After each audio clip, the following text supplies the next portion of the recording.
Here's a strange little test.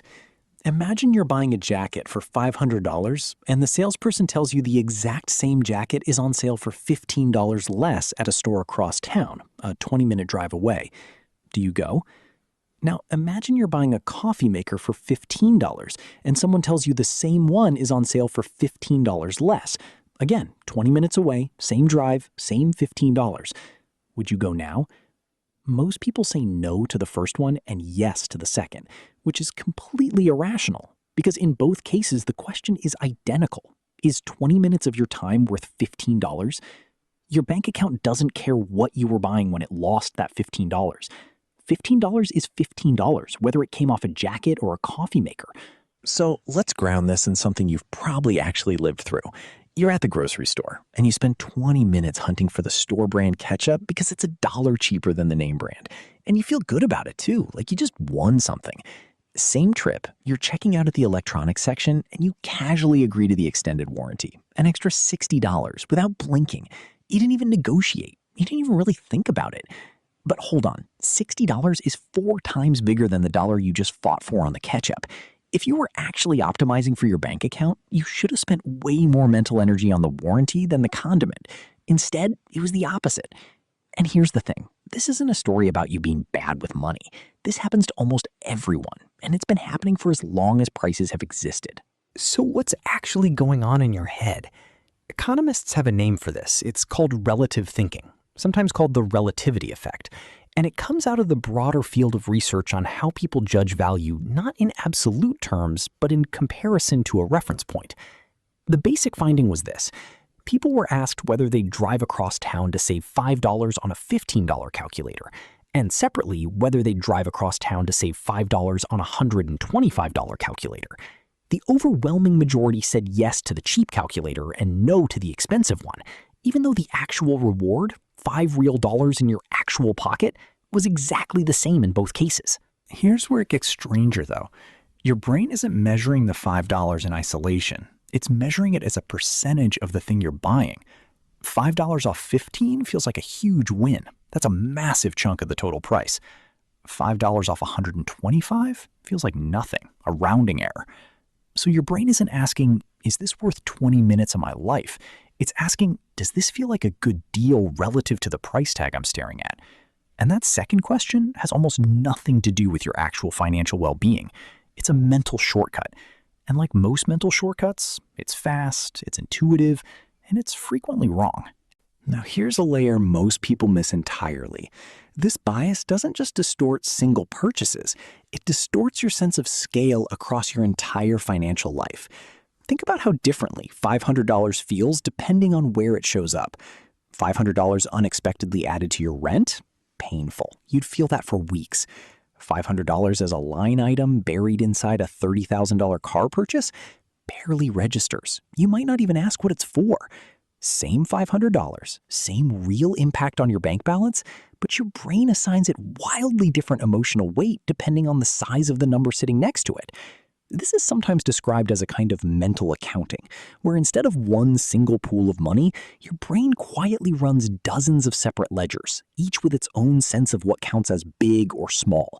And those ledgers almost never talk to each other in a way that reflects your actual total wealth. But wait, it gets even more interesting when you realize this isn't just a quirky bias that shows up in lab experiments with calculators. Businesses have figured this out, and they've built entire pricing strategies around exploiting it, often without you ever noticing. Which brings us to something worth walking through slowly. There's a well-documented pattern in retail and marketing, sometimes referred to as the rule of 100. The idea is simple. If an item costs less than about $100, businesses will advertise the discount as a percentage, 20% off. Because 20% sounds enormous compared to saying $2 off on a $10 item. But once an item crosses that roughly $100 threshold, the framing flips, and businesses switch to advertising the discount in flat dollar amounts instead of percentages. Because $500 off sounds massive, even if it's actually a smaller percentage of the total price than the 20% you saw on the cheaper item. Think about that for a second. The exact same underlying bias, your brain's tendency to judge a discount relative to the price rather than in absolute terms, is being used in two completely opposite directions, depending on what's more persuasive at that price point. Furniture stores, mattress companies, car dealerships, they know this instinctively, even if none of their marketing teams could name the psychological research behind it. A car dealership will never advertise 2% off, because 2% sounds tiny. Even though on a $40,000 car, 2% is $800 real dollars. Instead, they'll slap $800 off in giant letters, because a big dollar figure hijacks your brain's sense of scale in a way a small percentage never could. Meanwhile, that same store, when they're selling a $12 phone case, will never say $1 off. They'll say 8% off, because a dollar sounds pathetic, but 8% sounds like you're getting away with something. Here's the part that should genuinely unsettle you a little. This isn't a trick being played on unsophisticated shoppers.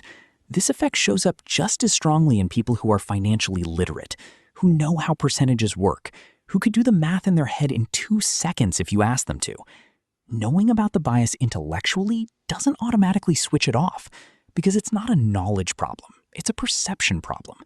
Your brain processes 20% off and $800 off through a kind of gut-level pattern recognition before your slower, more analytical brain even gets a chance to check the actual math. There's an analogy that makes this click for a lot of people.